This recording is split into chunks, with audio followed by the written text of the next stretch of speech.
Good morning, everyone, and welcome to the Mac and Jack Sports Show as we start your day off here on Northeast Streaming Sports, Thursday through Sunday, 8 to 10 a.m. This is our Saturday debate show where me and Jack debate some of the hottest topics in sports, along with our co-host who comes and joins us mainly every Saturday, and that's Dr. Paul Semendinger. I'm your host, Mac, with your Hall of Fame legendary boxing writer, Jack Hirsch, bringing you Sports Breakfast live on YouTube, Facebook, and Twitch. Good morning, everyone. Good morning, guys. Good morning, fellas. So what I want to do before we get to the debate, and also on today's show for you folks, Brett Kella's scheduled in too, and we'll talk a little baseball with him when he gets in around 8:30, if he can make it in today. So let's start a little bit with last night, of course. Houston beats Boston in a great game, 5-4 in the loss. Enrique Hernandez leads Boston going 4 for 5 with 2 RBIs. Chris Sale starts the game, only lasts 2 2/3 innings, 5 hits, 1 earned run, 2 strikeouts, followed by 7 pitchers. For the Astros, Altuve goes 1 for 3 RBIs. Pitcher Framber Valdez starts also only going 2 2/3 innings. Again, followed by 7 pitchers. So a game of bullpens, guys, last night, right? The starters didn't have it like they wanted to have it. And Chris Sale still continues to struggle. Was the Red Sox ace, but he seems to have control problems, especially with right-handers, guys. Is Chris Sale value? Is he a value during the postseason? I mean, if he's going to keep going having games like that, they're going to end up wearing out that bullpen for the Red Sox, guys. At $29 million a year, he better get it done. I mean, sometimes when you have an ace of a staff, you live and die by that ace. I mean, you have to.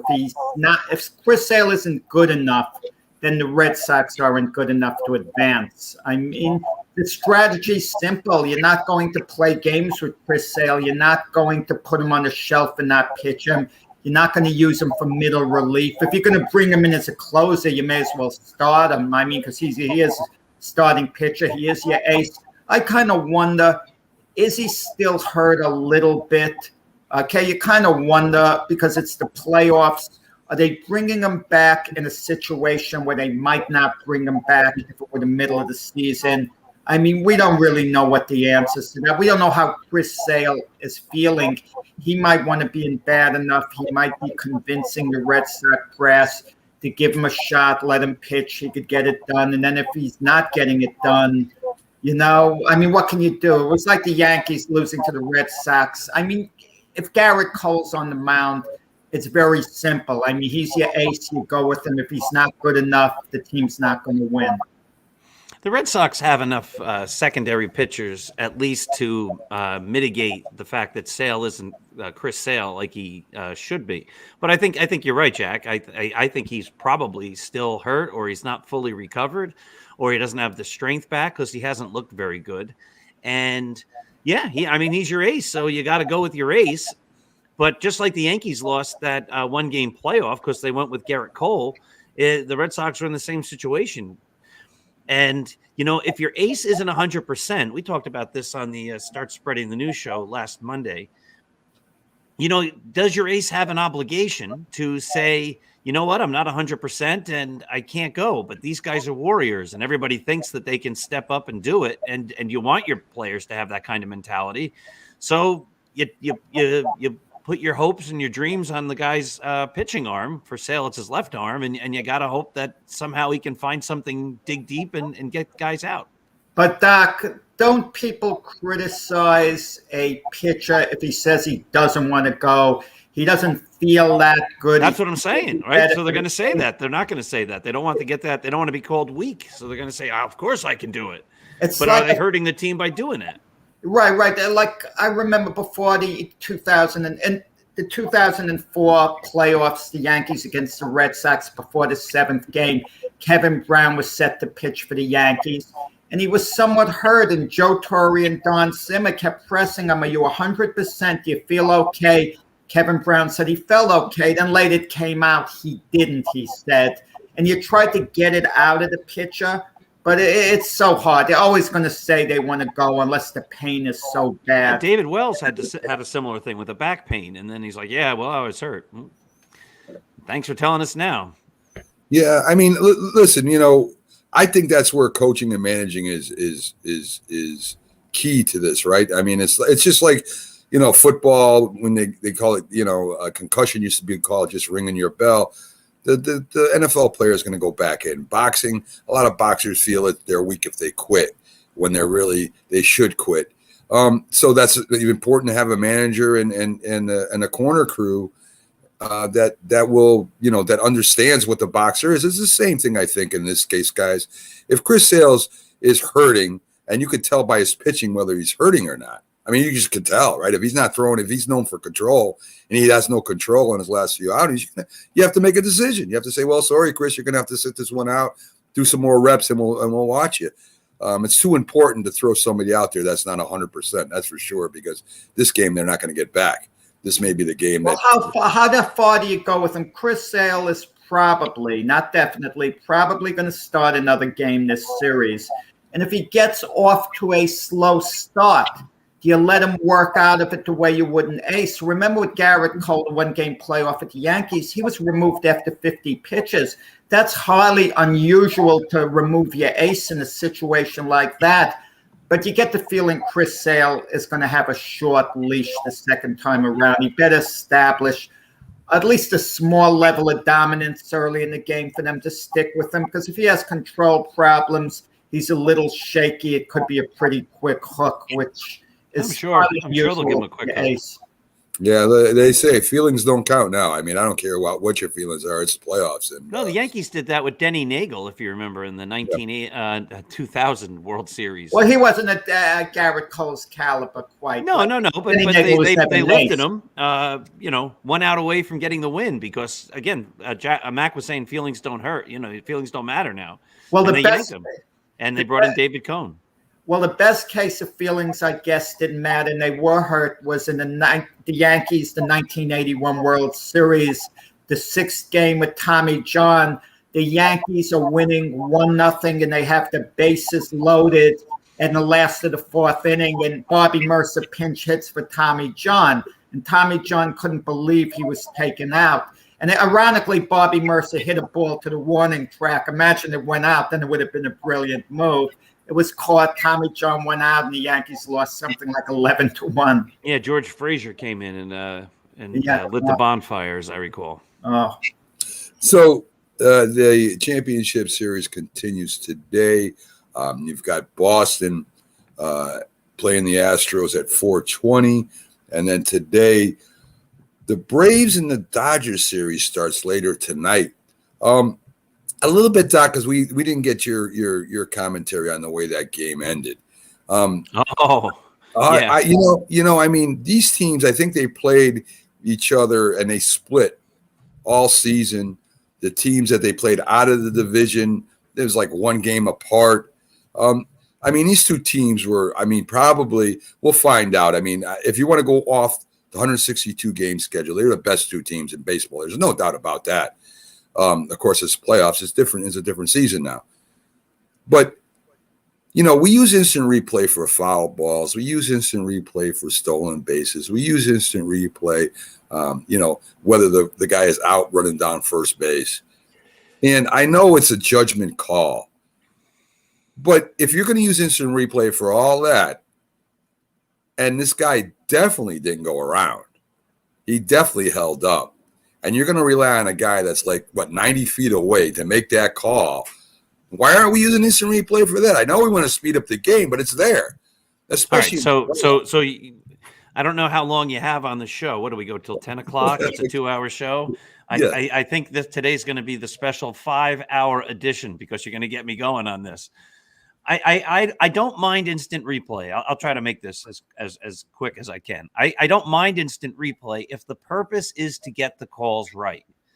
But I feel like, and again, I can mostly only speak about baseball, but I think it's somewhat true in the NFL too, because we've seen some egregious calls that they don't have a chance. Well, that's not reviewable or whatever. But when they use instant replay to look at the minutia of a guy sliding into second base or whatever, and he's on the base the whole time, but as he's going across the base, his belly comes up. And while his belly's off the bag for one split second, the guy has the tag still on him, and he's out. I mean, that's not what it was all about. His pinky comes off the bag, his toe comes off the bag, and they tag him by or whatever. The idea is to try to get the calls right, the big picture right. Like, was he out? Was he safe? We're not slowing it down to the minuscule and zooming into the finest little detail. And if they're going to have instant replay, and if the purpose is to get the calls right, then they should be working to get every single call right within the context that I'm giving, right? Like, there shouldn't then be challenges. It shouldn't be on the team to make the decision, because then all it is a gimmick and something else to become a talking point in the game. Hey, why didn't they challenge? They should have challenged that. And the fact that then they call up the guy in the clubhouse and say, should I challenge it? The whole thing is just, it's silly. They should have another umpire who's reviewing every play in real time. And if it's close, they just say, we're going to review it real fast. They could review those plays, all of them, in the time it takes when they go stop, hold on, and everybody puts the headphones on and they stand there for 4 hours. So the fact that they don't review certain things and they do review certain things, to me, it's just a mockery. And you can't have a big game like that Dodger Giant game ending on a terrible call because they refuse to look at the replay because they say, well, that's not reviewable. That's just silly. It's the whole thing becomes silly. That's reviewable. That's not reviewable. We're going to get these calls right, but we don't care about getting those calls right. The whole thing to me is silly. And it was a shame that the Giants had to lose in that fashion.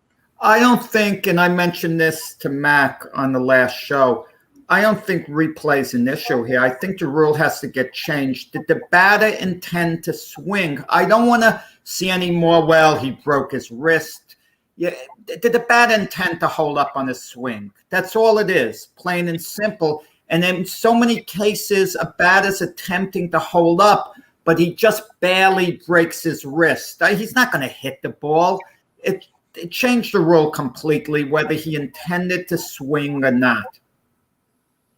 I mean, Yeah, I mean, no problem with that sounds good in theory. But what happens if the guy, goes around, pulls his bat back, and gets it? I didn't mean to swing at that ball. No. Obviously, if the bat goes too much forward, Mac, it should be called a strike. I'm talking about just barely by a little bit. I'm not talking about the bat really goes forward and it's a weak swing, but nevertheless a swing. Yeah. Well, I'm not saying that the Giants would have won because that batter up is one of the better batters on the team. He's not, or one of the better batters in the league, but it's still, I mean, I've seen some things happen where the guy that doesn't hit the ball really well, I'm not much mentioning Bucky Dent's name, for power, and all of a sudden, things happen.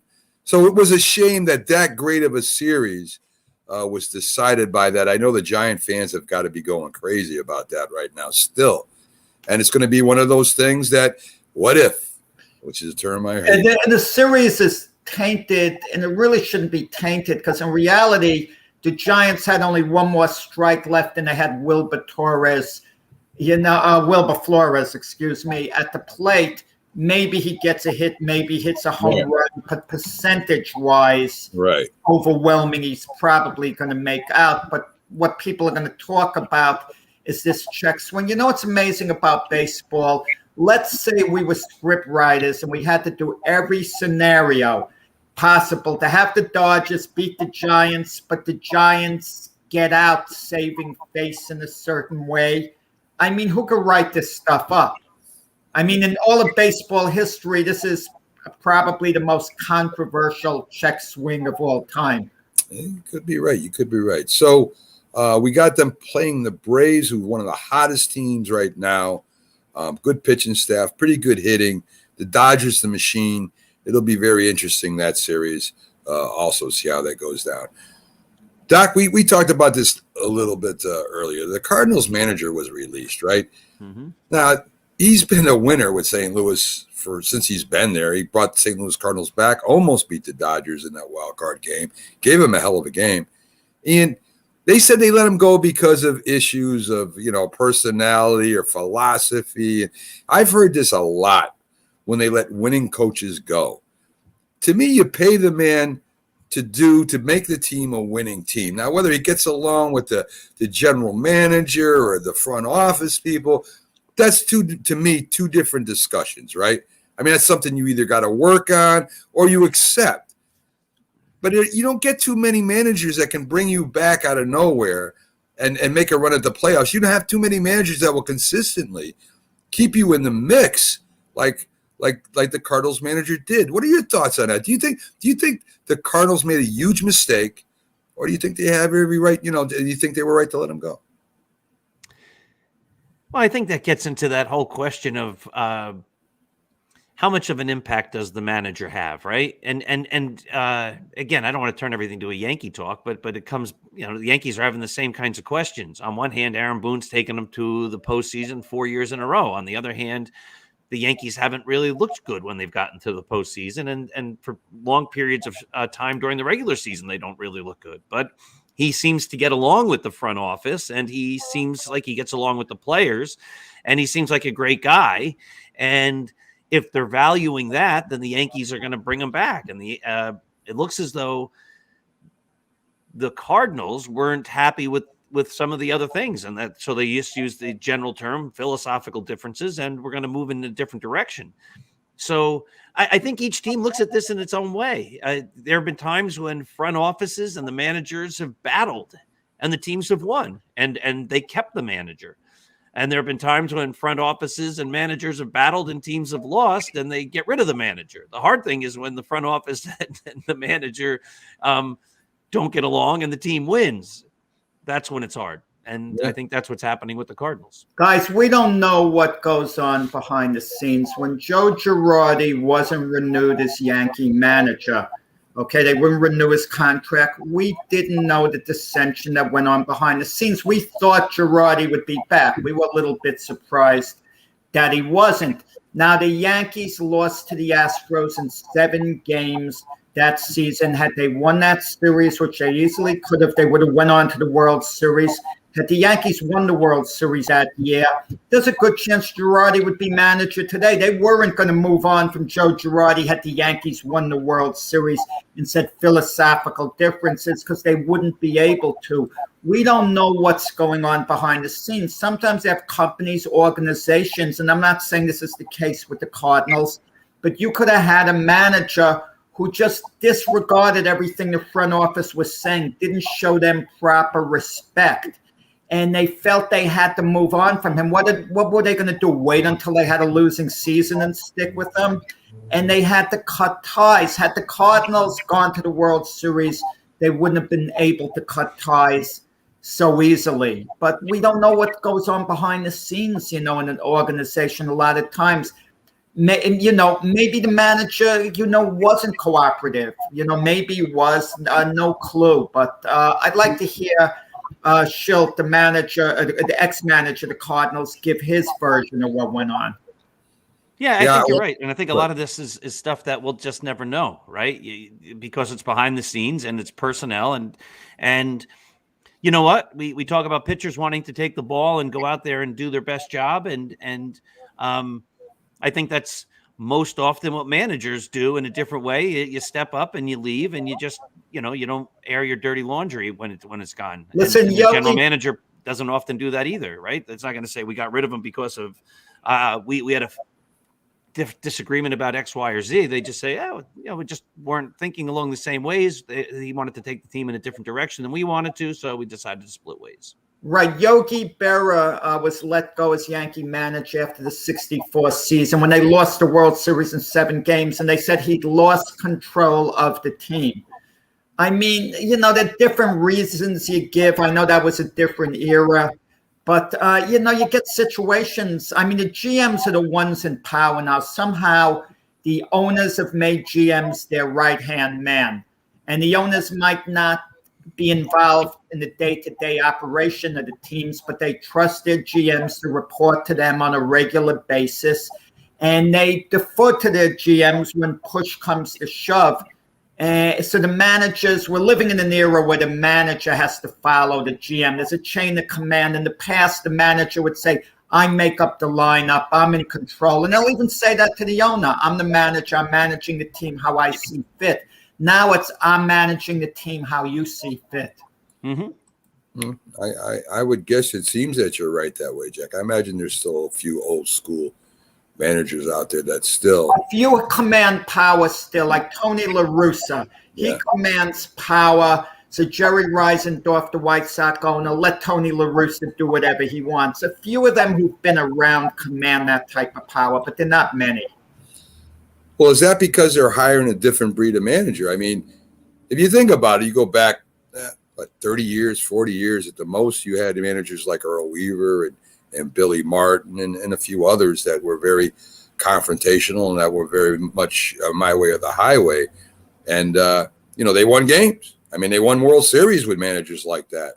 Do you think that maybe them handcuffing the managers, maybe even in the small market teams now, maybe if they let the managers run the show like they did in the past, maybe there would be an improvement in a lot of teams that are just running it out of the front office?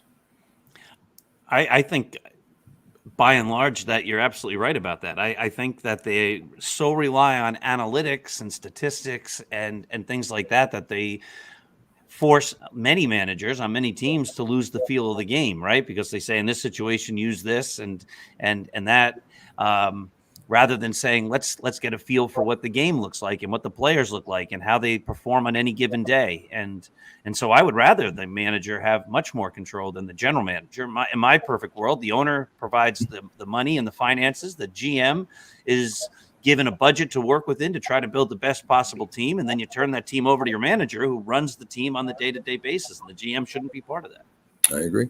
I don't think that's the way it works today, but that's how I would do it. I listen, I definitely agree with everything you said there. And maybe that's why, the Billy Martins of the world who were winners wherever they went, and of course, also got fired a lot of times because he was so stubborn in his ways. But he definitely would build a team. And, I say the same thing about Earl Weaver. Earl Weaver with that small market Baltimore Orioles. If it wasn't for Earl Weaver, there's no way that these guys would be in the World Series as much as they were. But listen, first off, I'm not sure about that because Earl Weaver retired after the 82 season and the Orioles won the World Series the next year in 83. Listen, sometimes the job the manager does is a little overrated. I mean, Earl Weaver was a superb manager, so this isn't a knock on Earl Weaver. And, and Billy Martin was a difference maker, the way he managed the games. But as far as building a team, Billy Martin didn't want Reggie Jackson. He only wanted certain players, and it certainly turned out good for the Yankees to get Reggie Jackson. Yeah, absolutely. You definitely could say that. But again, I mean, if Billy Martin wasn't the manager with Reggie Jackson and the rest of the players, let's talk about the rest of the players too. I mean, Reggie Jackson didn't win the World Series by himself. That's for darn sure. In fact, if you want to go out on the amount of attention Reggie Jackson got and the amount of how good he was with the A's, he was kind of a disappointment with the Yankees. If you ask me, at that one big World Series, I mean, he 3 home runs on 3 pitches is unheard of. But if you want to be honest, during his career with the Yankees, he wasn't the best right fielder. He didn't hit 50 home runs for him. He didn't steal any bases. I mean, he was a great ball player. I'm not taking nothing away from him. I'm waiting for Doc to tackle this. But with the A's, I mean, he's nowhere close to where he played with the A's. He sure wasn't the base stealer. He sure wasn't the fielder he was with the A's. Well, great question for Doc that I have now on Reggie Jackson, okay? Reggie Jackson is in the Hall of Fame as a New York Yankee. He played 5 years for the Yankees. He played, I believe, maybe I'm wrong, 9 years with the Oakland A's and with some other teams, the Angels, the Orioles as well.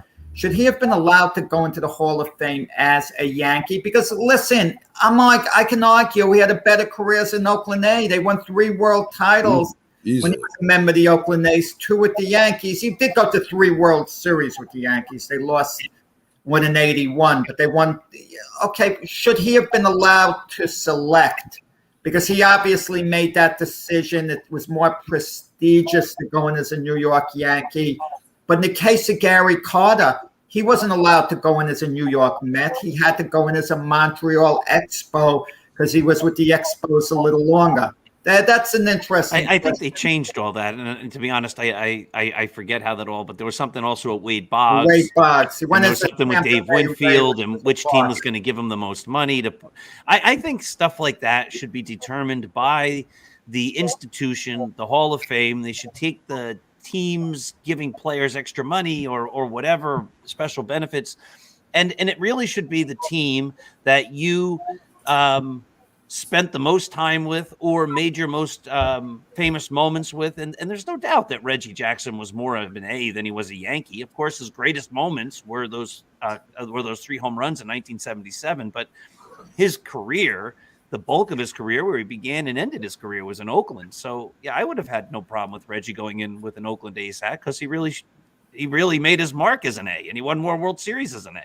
You make a good point, Doc, as far as teams paying a player money. The San Diego Padres paid Dave Winfield $1 million to go in as a Padre, so he picked the Padres over the Yankees. Yeah, and I think I think in some recent years or whatever they've gotten rid of that, right? I believe. Well, Mike Mussina, he didn't go in as I think Mussina's hat is blank. I'll look that up right now. You know, wow, what a tough decision for Mussina because he had some wonderful years with the Orioles. He pitched for them a couple of more years than the Yankees. And they never won a World Series when he was with the Yankees, so he didn't quite get that legacy. And Mike Mussina went into the Hall of Fame without a logo. Wow. Yeah, his hat he's sort of looking sideways, so there's no logo on. Why couldn't would there be anything the matter with a guy like Mike Mussina going in with an Oriole cap and a Yankee jersey? 2 of them with that. Jack. It really all that stuff is not even really important to me. I mean, if the guy wants to wear what he wants, if the Hall of Fame wants to determine. To me, the man had a great career. That's why he's there. I mean, I know it. I guess it means something to a lot of people. But if you're splitting careers somewhere, to me, it really doesn't matter who you choose to go in. If it was me personally, I go on a team I started with and had my success with. I don't care who else I played with because that's how you started your career. That's just me personally. As far as what they want to do, that doesn't really matter to me. If I go see Reggie Jackson as an Oakland A, I already know he played with the Yankees. And if he's in there as an Oakland A, yeah, good. If he wants to go in as a Yankee, if I was an A's fan, to be honest with you, I might be a little upset with the guy. I might be because here you are, you're choosing the Yankees because they're a more historically prominent team. So as an A fan, I might be upset, but as a Yankee fan, if he was winning as an A, I would have no problem with that, not at all. So anyway, interesting.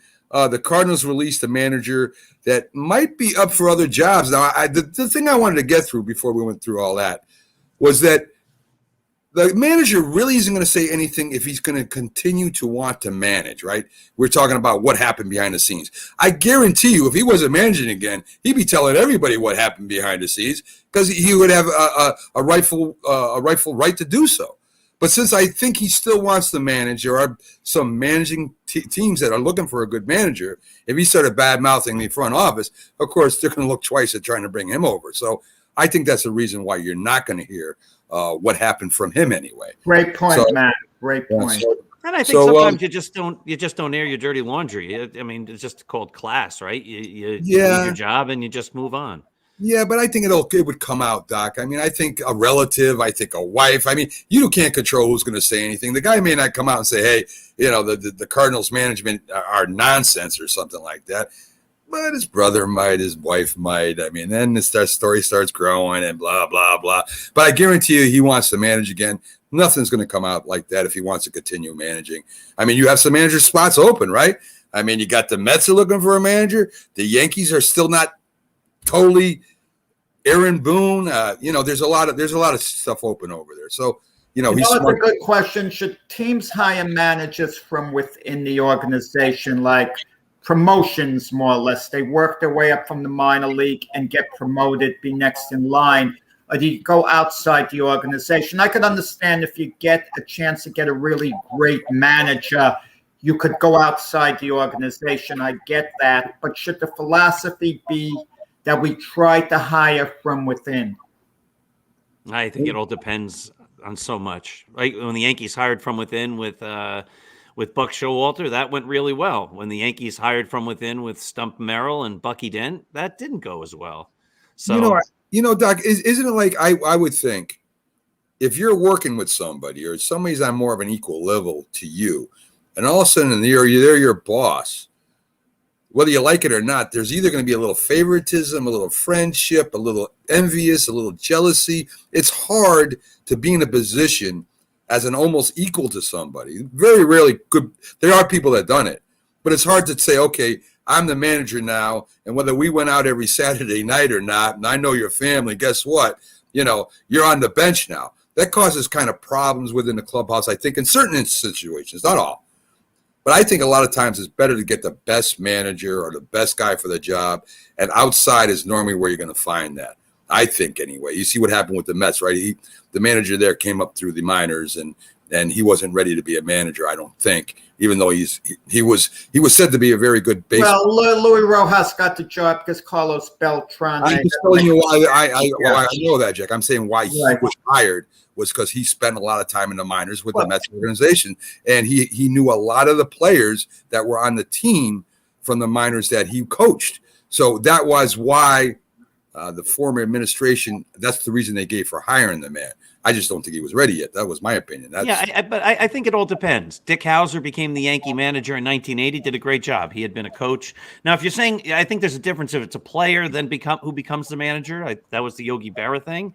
But I believe Earl Weaver didn't come from outside the organization. I'd have to look that up. And Tommy Lasorda, I believe he had been with the Dodgers before he was made the manager, and he was a guy they were sort of grooming to be the next manager, right? And so I think it all depends on what positions did the guy have in the organization, how was that person performing in those other positions, and sometimes you do. Sometimes you move a guy right up through the minor leagues, manages at each level, and with the intent that maybe he can be the major league manager someday. But sometimes you go outside because there's a great manager out there. And sometimes you go out there outside the organization and you pick up an announcer. Well, the Mets search is going to be very interesting. If they want to do a safe conservative choice, you call up Buck Showalter, because no one would criticize the Mets hiring Buck Showalter if Buck Showalter wanted the job, because obviously he's a very established baseball man. But then it gets to be tricky because as a GM, you feel you can't afford to make a mistake because then you could lose some of the power you have. If you make a wrong hire, then the owner might be taking a look at you. Then you as a GM might start getting evaluated.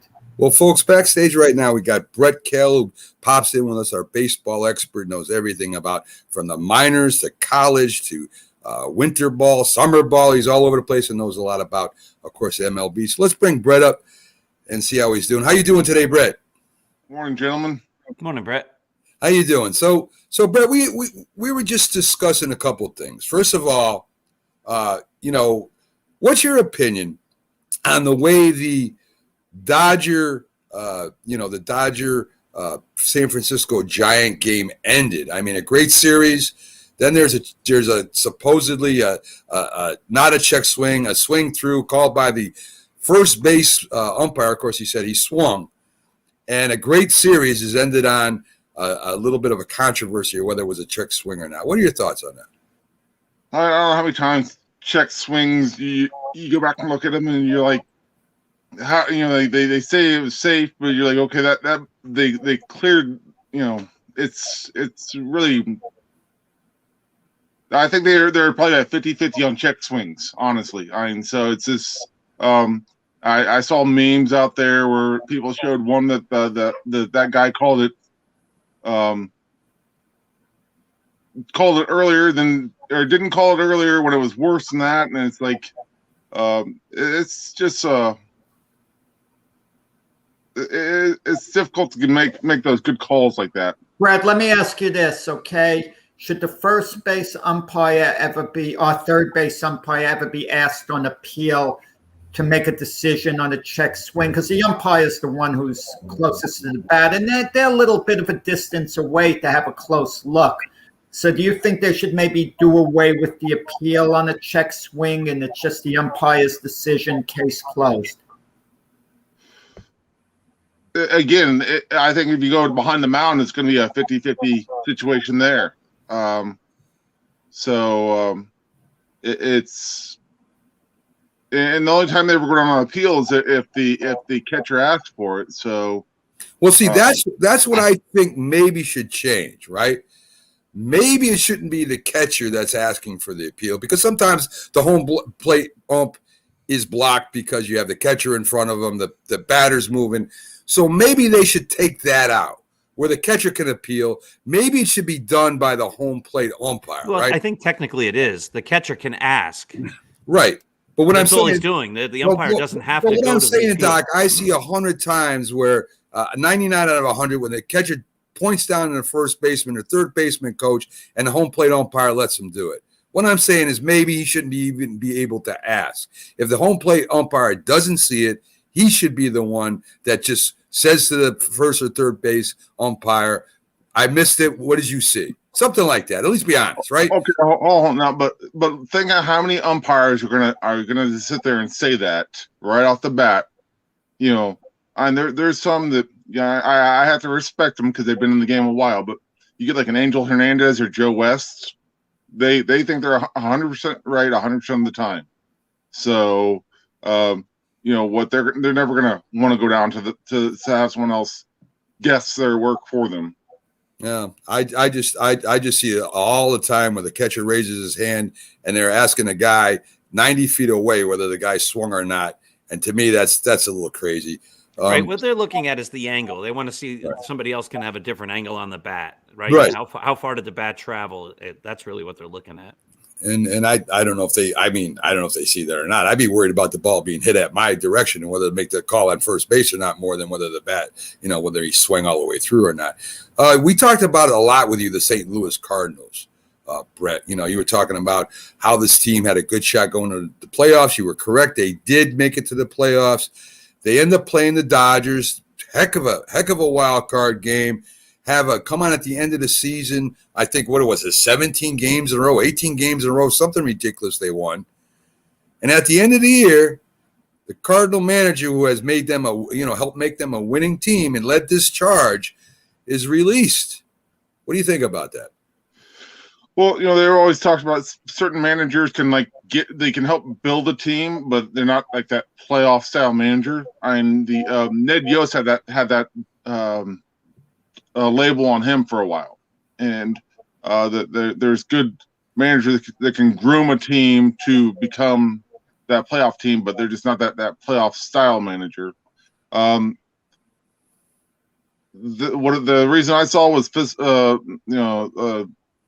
differences in opinion on how to run the team and what to do with certain situations, and I think that's more of the players and him that made that push in the end. He makes some decisions on the bullpen and lineup, but overall, I think it's more the team than him that made that push. So, I know the St. Louis fans aren't happy with him, even though they did make the playoffs. That a lot of them wanted to see him go before, even though they made the playoffs. A lot of the St. Louis fans wanted to try something different. Well, maybe so, Brett. But I'll tell you right now, I guarantee you, there's a team up there that's going to scoop him up pretty quickly. I know that for a fact. So I'm going to keep Brett in for our first debate, and then we'll take a break. So Brett, this is the. I know you're a Boston fan, so it really doesn't help the matter. So you would have to, if we're going to change the scenario for you a little bit, all right? So the question is, if Boston wins the series, does this cushion the Yankees' loss, as far as losing the wild card game to them?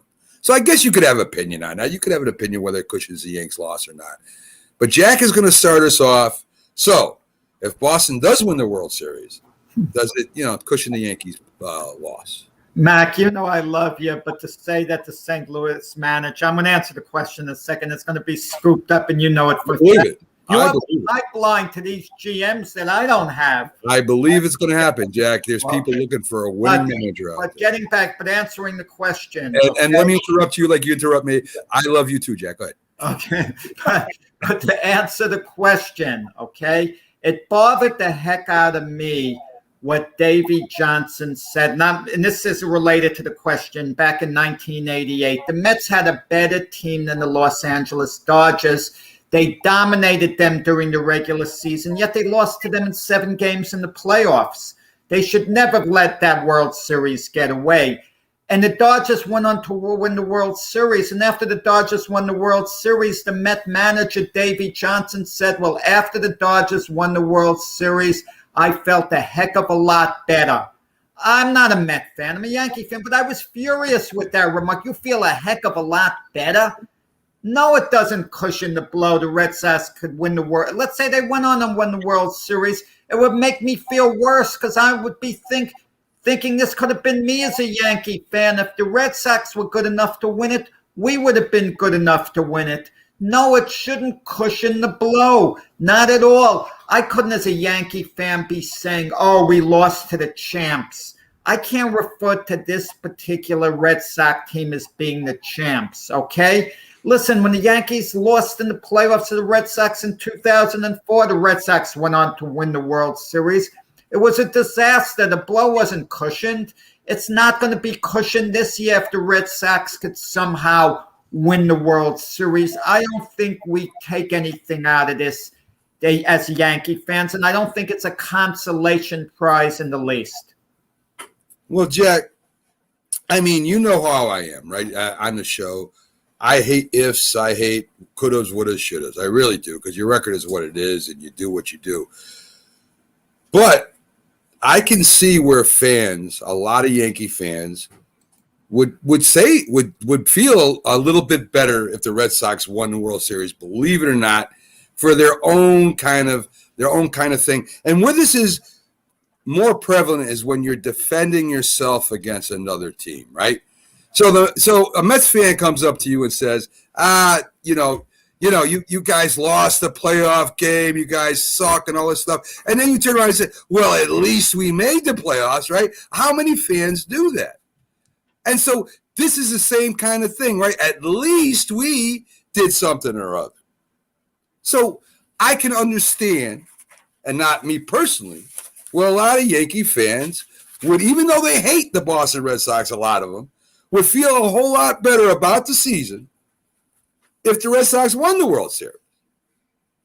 I mean, if you look at it, it's the old let's make a deal kind of thing, right? The old consolation prize, right? You didn't win door number 3 in the super prize, but we're going to give you, a year's supply of shampoo. You won something, right? You did something. After 162 games, you made the playoffs.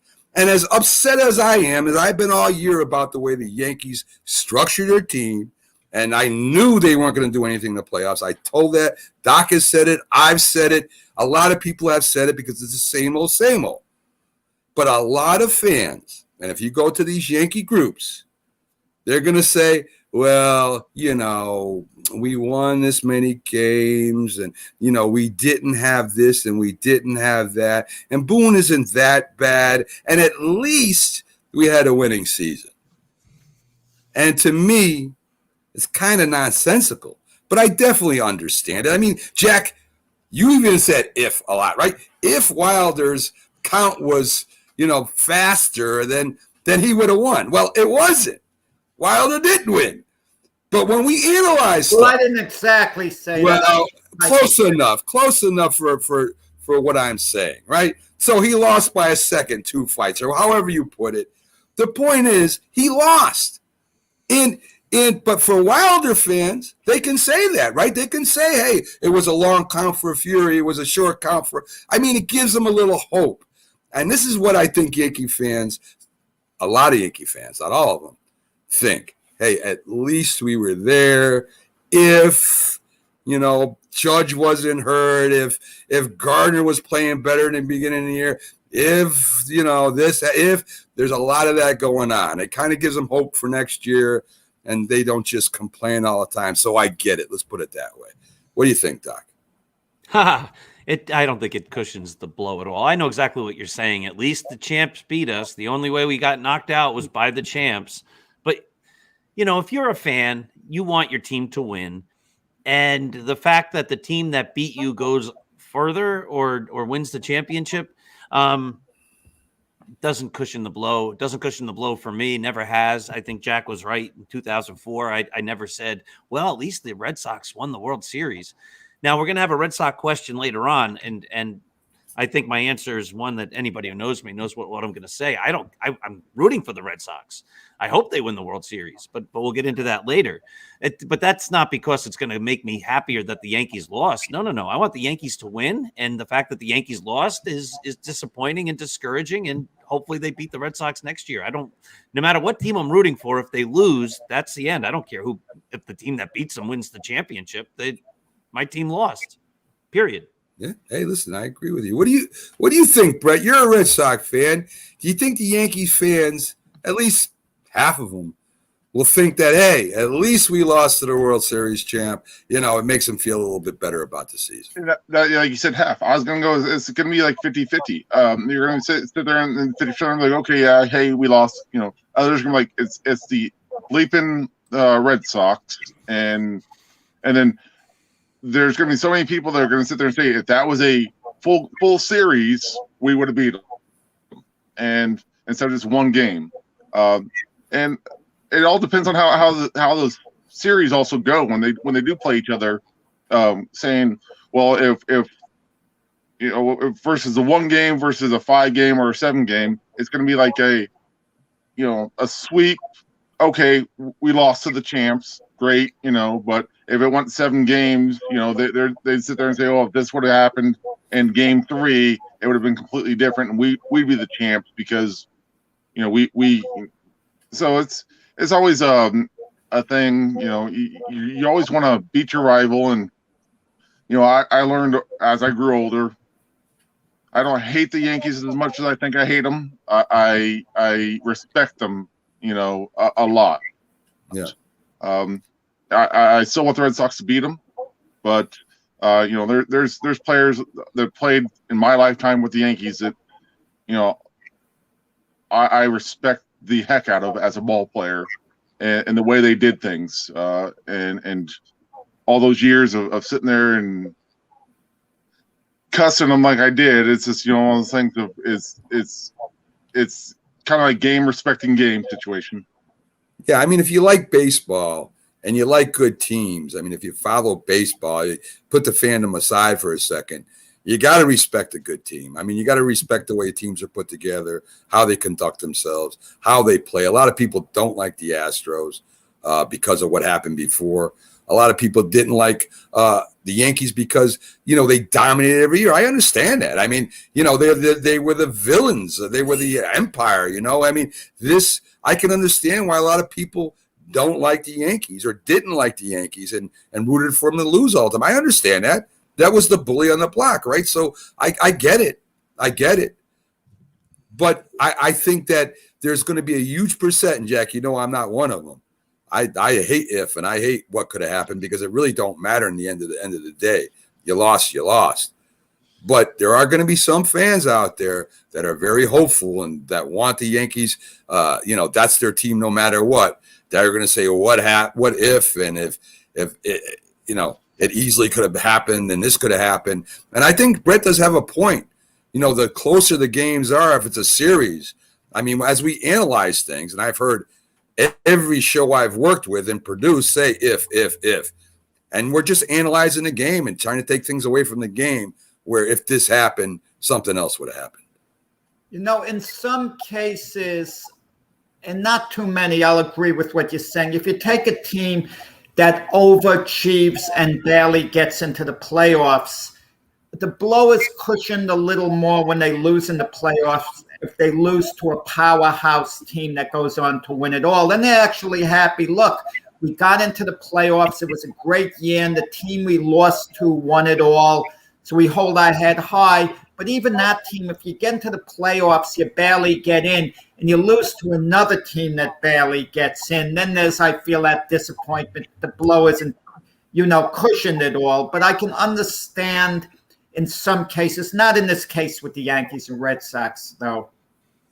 Yeah, I hear you, Jack. I definitely hear you. So, folks, we're going to take our first official break.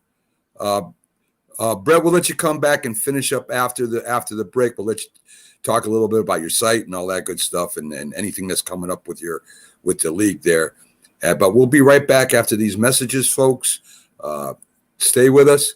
Still got our lot of the debate to go, and a lot more interesting topics. I mean, I don't know. I don't know one of these topics how I'm going to approach it. Even though I know my answer, it's still going to be a little bit difficult to approach it. But anyway, let me see if I can get to my thing here. I can, and we'll be right back after these messages, folks. Did I get there? If you served honorably in our nation's armed forces and you're looking for a way to continue serving your fellow veterans in your community, then join AMVETS. Each year, AMVETS members volunteer millions of hours at VA healthcare facilities from coast to coast, helping to improve the lives of their fellow veterans through the VA Voluntary Services Program. AMVETS posts and departments also participate in a wide variety of community service projects, ranging from Americanism in our schools to supporting the Special Olympics and Boy Scouts of America. If you no longer wear the uniform today, you can still serve through the AMVETS by joining today at amvets.org. Chock full of nuts is that heavenly coffee, heavenly coffee, heavenly coffee. Chock full of nuts is that heavenly coffee, better coffee a millionaire money can't buy. I love it. Oh, my. Class attention. When the job is done, this guy'll be ready to dig into something mighty good to eat. How do you handle a hungry man? The manhandlers. One of the manhandlers is Campbell's vegetable beef. Gets a man-sized supper off to a good hot start. Good. The manhandlers. Hi, Grandma. What's for dinner? Hey, honey, I'm making stew tonight. Ooh, can Nina come over? I'm not sure about our new friend. I wonder if there's been any drinking going on. Alcohol at her age can lead to so many bad things. I've been meaning to ask you, what would happen if someone offered you a drink? Grandma? This is hard. She's so young, but I know I need to talk to her about it now before someone tries to give her alcohol. If anyone ever does offer you a drink, I want you to say no. I have too much respect for my family, and I don't want to get in trouble. Okay, Really? I promise, Grandma. I love you too. Okay, how about tasting this stew and telling me what you think? Some children may try alcohol as young as 9 years old. It's not too early to talk about drinking. For tips on how to begin the conversation, visit underagedrinking.samhsa.gov. That's underagedrinking.samhsa.gov. This message brought to you by SAMHSA and this station.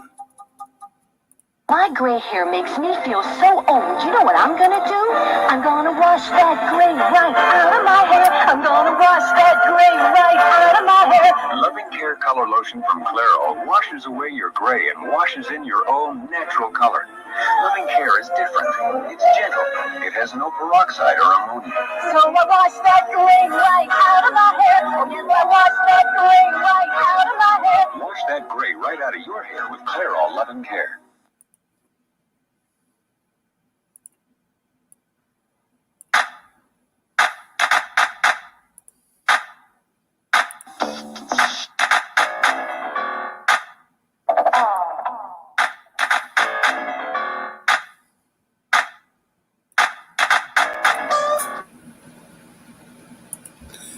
This is a presentation of Northeast Streaming Sports.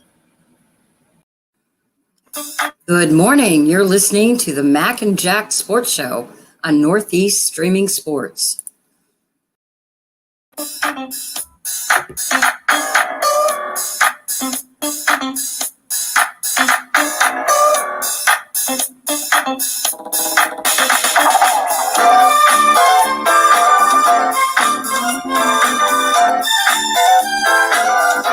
morning, everyone, and welcome back to the Mac and Jack Sports Show. We're on here Thursday through Sunday, 8 to 10 a.m. I'm your host, Mac, with your co-host, the legendary Hall of Fame boxing writer himself, Jack Hirsch, along with Doc Paul Semendinger from Start Spreading the News blog and YouTube show. And we also have on Brett Kell, our baseball expert. And before we get to any more debate stuff and let Brett finish up, we got a new promo, folks, for Glove Fist, and that's a show that's on YouTube before Start Spreading the News. Doc's on. It's on 7 p.m. Eastern time. And folks, take a look at this. If you like the sweet science, get ready to talk boxing on the Gloved Fist podcast with top boxing writers Frank Latirzo and Jack Hirsch. Frank, a former amateur boxer out of Philadelphia, writes for NY Fights and can be seen on the Boxing Channel. Jack, an amateur boxer who competed in the New York Golden Gloves, was a 6-term president of the Boxing Writers Association. So if you like boxing from the amateurs to the pros, tune in to the Gloved Fist podcast. Mondays at 7 p.m. only on the Northeast Streaming Sports Podcast Network. So there you go, folks. Every Sunday p.m. on Mondays. Mondays. Right.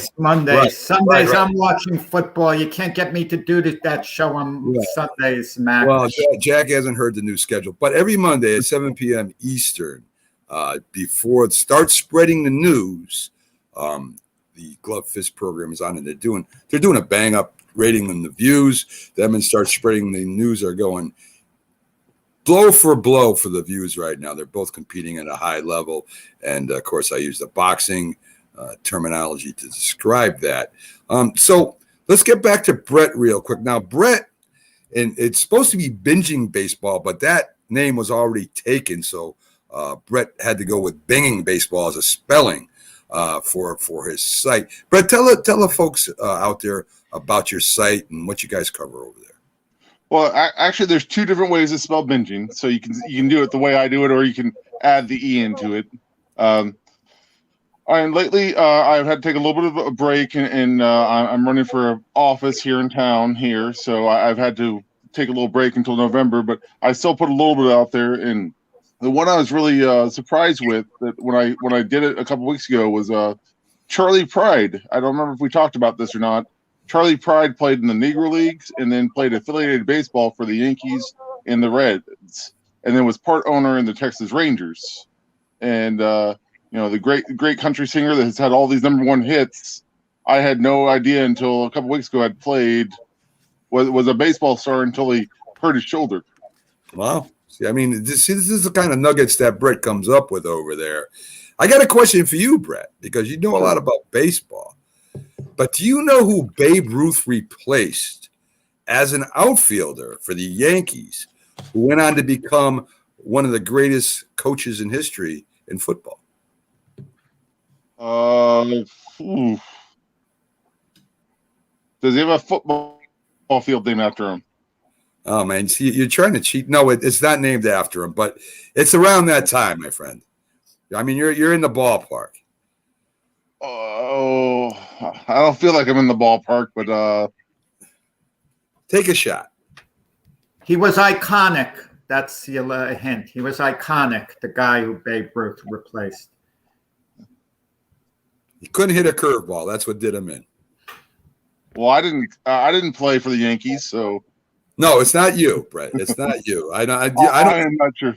Speaking of can't hit a curveball, I played my alumni college baseball game last weekend, and the curveball made me look stupid. Well, this guy was supposed to be the next star of the Yankees before Babe Ruth got there, and his name was George Papa Bear Halas. Oh, okay. Who went on to become a great player himself and a coach, one of the greatest coaches ever to play the game. I got to tell you guys a short, funny story. Rocky Marciano, as you know, is one of the greatest heavyweight champions in history, but he wanted to be a major league player, catcher. That was his position, and he did try out for the Chicago Cubs. but they said his right arm wasn't strong enough. Yeah. It certainly was strong enough late on to knock out all the opponents. Yeah, very interesting stuff. So, Brett, thanks for coming out again. Hopefully, we'll have you back on next Saturday if you're available, folks. That's Brett Kell from Binging Baseball. Check out his site; it's dynamite. I'm telling you right now. And I got Tennessee Smokies on today. So there you go. I'll tell you, it beats the hat you had on last. I'll tell you that the hat you had last week was a once in a lifetime thing I've seen. So, okay, Brett, take care, my friend. You guys have a good weekend. All right, buddy. So, folks, as we continue on our debate, and of course, I know that Jack, he's not in top form unless that, his theme song comes on here. So let's see if we can do that for him. Anything you can do, I can do better. I can do anything better than you. No, you can't. Yes, I can. No, you can't. Yes, I can. No, you can't. Yes, I can. Yes, I can. Anything you can be, I can be greater. Sooner or later, I'm greater than you. No, you're not. Yes, I am. No, you're not. Yes, I am. No, you're not. Yes, I am. Yes, I am. Oh, yeah, that sounds exactly like me and Jack as we get going every Saturday here on the debate show. So you're Ethel Merman, just to let you know, Jack, and that. No, I just get annoyed when not just you, Mac, but everyone in society says, "I know this for fact." Me, 1 + 1 = 2. That's a fact. Most stuff that's opinion, people are stating it's a fact. Right. There's a difference between fact and opinion. Well, your opinion about facts may be different than somebody else's opinion. How's that, Jack? So in our second debate topic, we're going to go to NFL for a minute and who we think will be the NFL Rookie of the Year. Oh, I've been working on this one. I know you have, Doc, because this is where Doc shines. So normally, folks, it's always an offensive player, right? It's either quarterback, running back, maybe a wide receiver, someone who's around the ball. Very, very few exceptions are there players that are named as any kind of awards, a league-wide award anyway, that isn't around the ball in some way or another, whether catching the ball or running with the ball or throwing the ball. I think the last big one, Rookie of the Year, that I can remember, I could be wrong, and Cleo Mack might have been part of that conversation. I'm not sure, Jack, but I know LT was Rookie of the Year. I think back in 1983, the outside linebacker, legendary linebacker for the New York Giants. And, of course, he went on to have maybe the greatest career a defensive player could have. So I'm going to stick on with the linebacker, Jack.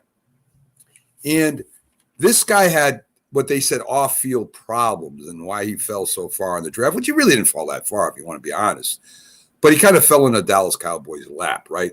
Micah Parsons was a dynamite college player. They said he was probably the best defensive player in that rookie class. And in high school, he had some issues or whatever. I don't even think it was college. But this guy has already broken records for a linebacker / defensive lineman as far as quarterback pressures. He came into his own, especially when they were hurting at defensive end, when the two defensive ends for the Cowboys were out in one game. He went out and he got a couple sacks and raised all kinds of holy hell. He's a great athlete. He already has 2.5 sacks.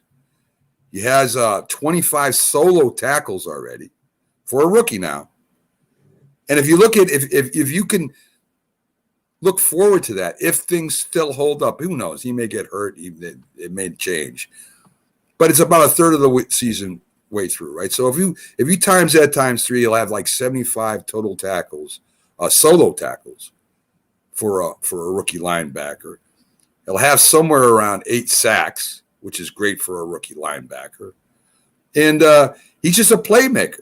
The man is fast. He's talented. He's strong. He's hard to block. David Quinn is just letting him run around like a madman, like they tried to do with LT. I ain't comparing him to LT. I'm not. But he's a big playmaker, and he's on one of the most popular, if not the most popular team in the world, the Dallas Cowboys. So his name is out there.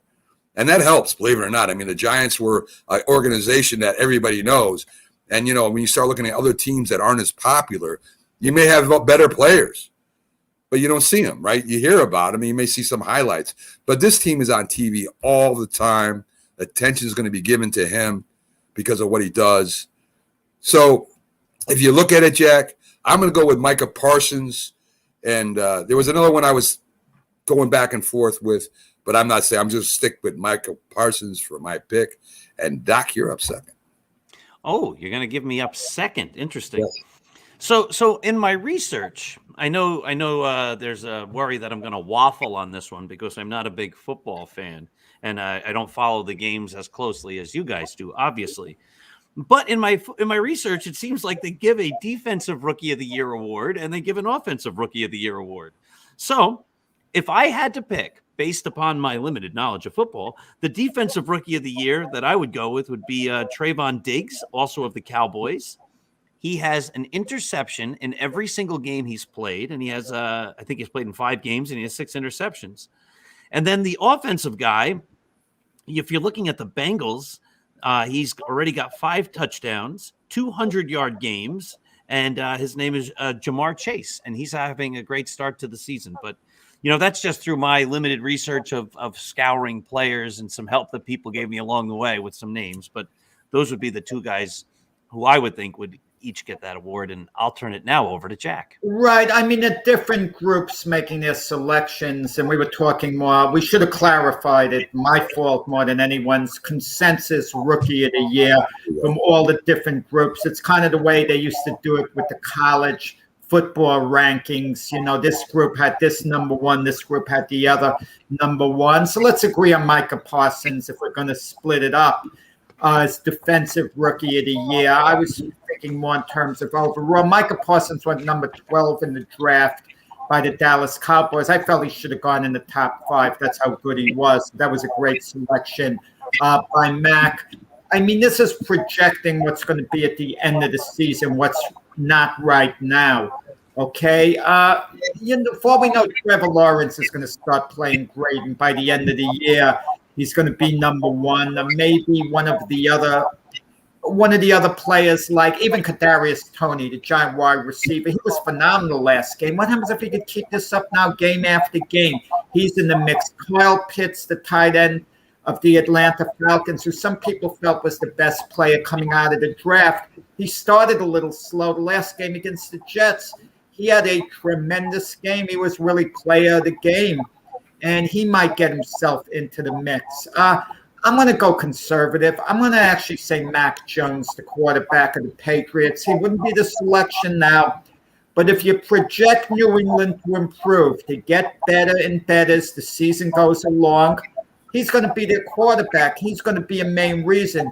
I think he's going to get the accolades by the time the season's over. And I think people are going to agree he had a better rookie campaign than the other rookie quarterbacks that went ahead of him. They might not say he's as good, but had a better year because he's in an a better situation, put it that way, as being quarterback of the New England Patriots. He's being put in a very good position to succeed and get better as the season goes along. And we know the way people are, uneducated voters like myself, kind of always take a peek at the quarterback first. We claim we're not partial towards quarterbacks, but we really are. Let's not kid ourselves. Yeah, there's no doubt. And those selections could happen too, as you're saying, Jack. We don't know. I mean, some of these guys could get hurt. Some of them may end up, busting. I mean, I've seen quarterbacks fall apart. I've seen running backs and any other position come on at the end of the year, and I think it has a lot to do, as you say, what team you're on, and I think it has a lot to do with how much press you get too, because without that, I mean, there are some great ball players out there that we don't even talk about or don't hear of until we watch them play, and that's maybe once every year. So you know what NFL teams don't do, what they do in college? Colleges push hard for one of their guys to win the Heisman Trophy. They go on a whole big campaign, the whole university. Professional teams never really push for one of their guys to win MVP or Rookie of the Year.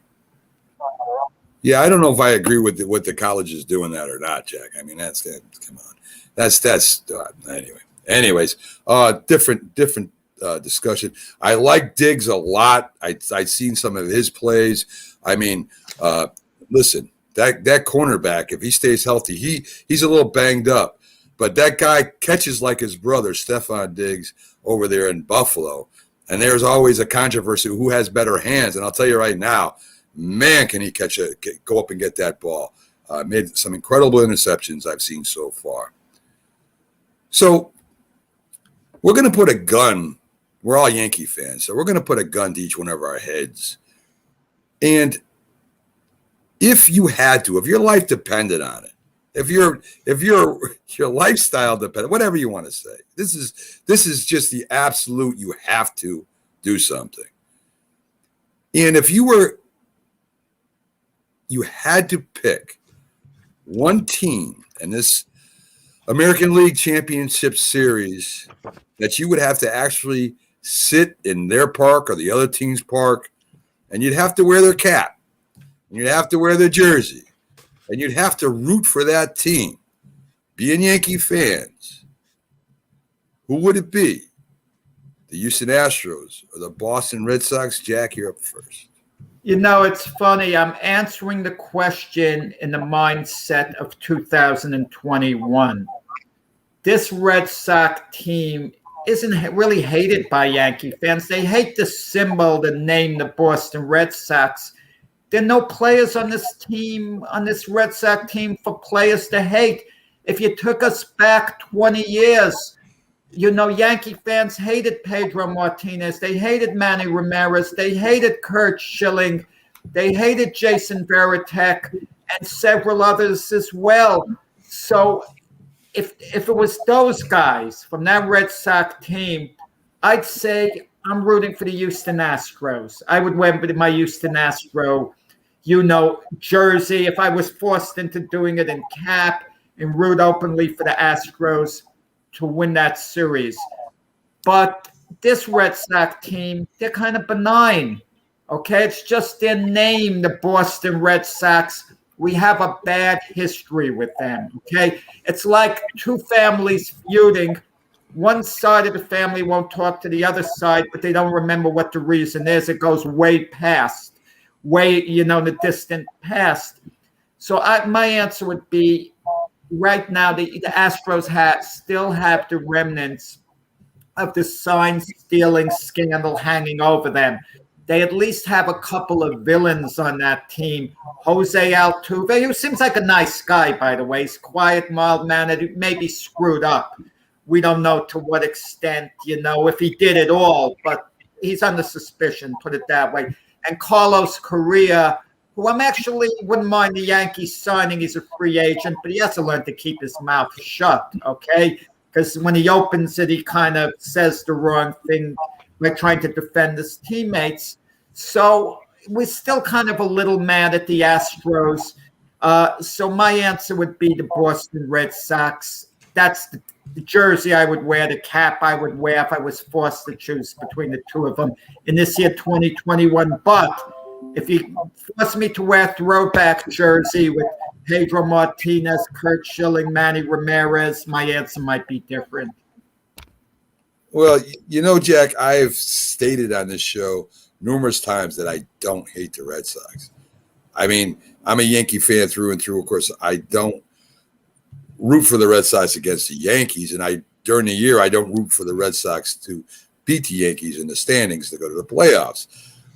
And I think I was the one that told everybody, and everybody thought I was nuts, that the Red Sox would be there at the end of the season. Everybody laughed at me, said, anything like that. But, I knew every Red Sox player on the 1978 team. That's how competitive these teams were at certain times during the history, right? And I think we may have a new rivalry coming. If the Red Sox continue to play this way and the Yankees get a little bit better, I think we might have a new rivalry again, and I'm looking forward to that because I think it makes baseball a lot better when the Yankees and the Red Sox are both good at the same time. Sort of like the Dodgers and the Giants were out west this year. It made it really fun for the west part of the country, and the roots back to New York too. So it's kind of interesting here too. But I rooted for the Red Sox in 2004 to win the World Series, even after we lost, because I wanted to see them break that stupid curse of the Bambino that they always said, that was like their identity, you know. We'll win again next year. They kind of took over for the Dodgers with that, you know. We'll lose in July. Well, I was so tired of hearing that, and I always thought the Red Sox were a kind of a lunch pail fun team, always throughout history. But there is no way that I could go to Fenway Park or go to the Houston Astros Stadium and sit there in a Red Sox shirt and a Red Sox. I just couldn't do it. There's something inside of me. I couldn't do it.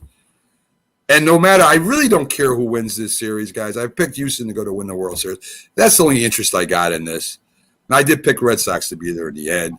But you know something? There is no way I could even wear a Red Sox hat around the apartment. Never mind go out there and root for them openly in the stadium. I'd have to go with the Astros hat and jersey. I would have to if you made me, because I just can't do it. There's just something inside me that I can't outwardly go there and actually root for this team to win, even though I did in 2004, and that was for one reason.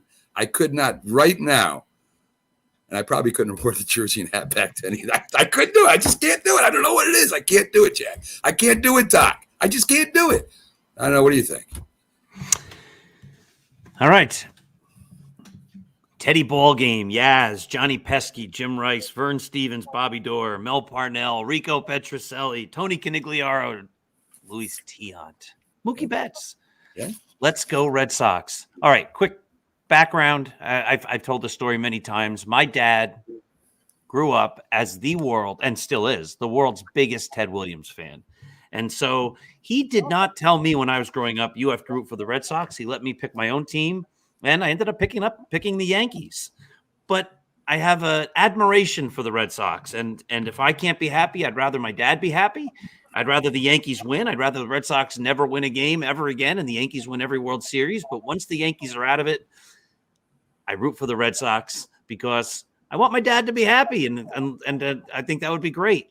In fact, just last week, watch this very quick plug for my new Yankee book, The Least Among Them. Out now, getting great reviews. I had an event at the Yogi Berra Museum where I kicked off. It was a book launch party. And, of course, my dad and my mom, my sister, lots of friends were in attendance, my niece, my kids. But at the Yogi Berra event for my book about the Yankees, my dad actually put a Yankee hat on. And when the Yankees won the 1996 World Series, I was there. And sitting right next to me, rooting as hard for the Yankees, well, maybe not quite as hard, was my dad. And he was as happy for me when the Yankees won the World Series. So go Red Sox. Beat the Astros. I could never wear an Astros hat or jersey after they cheated like that. So, no, I dislike the Astros intensely. But I didn't dislike Nolan Ryan, and I think that's our next topic. Yeah, it's funny, like you mentioned, if your team is out of it, if the Mets were in the playoffs now advancing, I'd be watching the Met games rooting for the Mets. I'm not a Met fan, and I wouldn't be taking credit as a Met fan for them winning the World Series. And I wouldn't be going to the Met parade, for example, but I would be watching, rooting for them, wishing them well. Now, see, I could do that. I could go to the Mets game in this situation and have a Mets hat on a Met jersey. I could do that. That wouldn't hurt my feelings. Red Sox, I can't. I couldn't do it. They had a promotion outside. I remember Shea Stadium right before Citi Field was built. You sign up for some nonsense. And my wife and myself signed up for it, and we got a couple of Met caps, okay? I wind up, I gave them to my son-in-law, someone else. I couldn't wear a Met cap. Well, let's switch. Let's switch the scenario here. Suppose the Red Sox and Mets are playing in the World Series. I think I already know what Doc's going to say. But, Jack, what would you say? Red Sox. If it was a Red Sox, wait a minute, let me finish. Yeah. So if you were in that stadium and you had to wear a jersey and a cap, which jersey and cap would you wear? Oh, the Mets, without question, because I'm a believer. You never root against teams of your city. And let's say they have more than one team, even one team. I can never understand how you could root for another city over your team.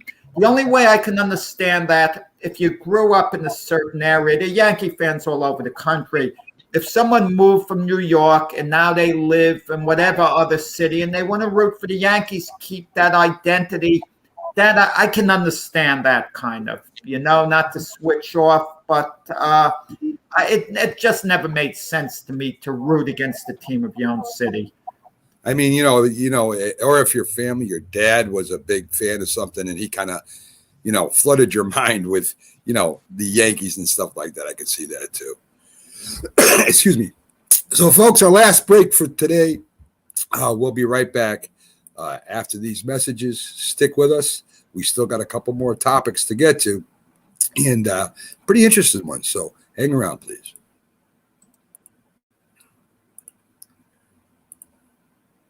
If you talk, and they will hear you every single time. Oh, we're getting killed. Yeah, well, Kyle's not here. Kicked off the team. Didn't Tim tell you? Kyle and some other kids got caught drinking beer in the park a couple of nights ago. Really? Yeah. Zero tolerance. He's out for the season. Come on, it's the first offense, right? That we know of. But why should that matter? He knew not to drink. I've made it clear to Matt that's what we expect from him. What have you said to Tim? Nothing really. You know, a lot of kids try it at this age, so. Yeah, well, a lot of kids don't try it too. I'm not saying that Matt's going to be this perfect kid, but if I don't tell him what we expect and why he shouldn't drink, how's he going to know? You think kids that age really listen? They never admit it, Bill, but they hear more than you think. Talk. They hear you. For more information about talking with kids about underage drinking, visit underagedrinking.samhsa.gov. Cozy Verbo Mountain Cabin, with a kitchen where everyone can chef. But the thing they'll remember forever, watching the game together once again. Class attention. Forward march. Oh, I'd love to be an Oscar Mayer winner. That is what I truly like to be. 'Cause if I were an Oscar Mayer winner, everyone would be in love with me. A big parade is so inspiring. Oh, I'm glad I'm not an Oscar Mayer winner. That is what I never want to be. 'Cause if I were an Oscar Mayer winner, there would soon be nothing left to me. Oh, I love to be an Oscar Mayer wieners are all meat, all good meat, rich in complete meat protein, mildly seasoned to bring out all the good meat flavor. Everyone would be in love with me. When you hear the word asthma, you probably think of shortness of breath, coughing, or inhalers. Lots of things can trigger asthma, but the fact is that asthma doesn't just attack, it can kill. But with proper medical management, asthma is controllable. If you experience shortness of breath, wheezing, tightness in your chest, or persistent nighttime coughing, you may have asthma. See your doctor and get the facts. You'll breathe easier. For more information, call 211 Infoline. A message from the Connecticut Department of Public Health, keeping Connecticut healthy.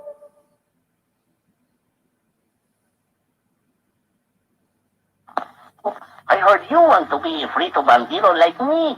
You do? Then you must sing the Bandito song. Let's sing together. You just follow the bouncing Fritos corn chips bag. Ay, ay, ay, ay. I am the Frito Bandito. Hey, I like Fritos corn chips. I love them, I do. I want Fritos corn chips. I'll get them from you. Ay, ay, ay, ay. Oh, I am the Frito Bandito. Give me Fritos corn chips and I'll be your friend. The Frito Bandito, you must not offend. Now, boys and girls, you are Frito Banditos too. You sing the Frito Bandito song and you loco for crunchy Fritos corn chips. That's nice. Munch, munch, munchy, munchy Fritos corn chips.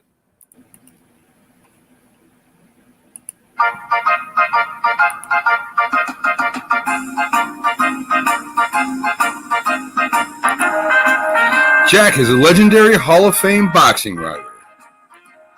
Mac spells cat with the letter K. Mac played football and baseball for 10 years, coached football for 12. Jack was a wiffle ball home run king of the neighborhood. Jack was a sparring partner of the middleweight champion of the world, Golden Gloves boxer. Mac still reads cereal boxes at breakfast. Together they form the Sports Odd Couple.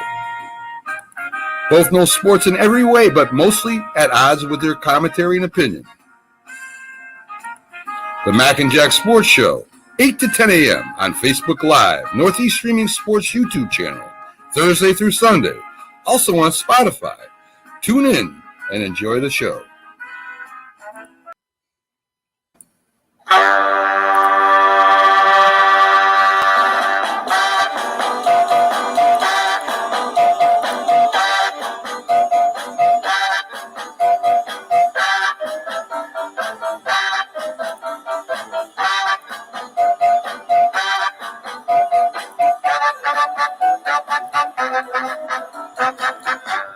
Good morning, everybody.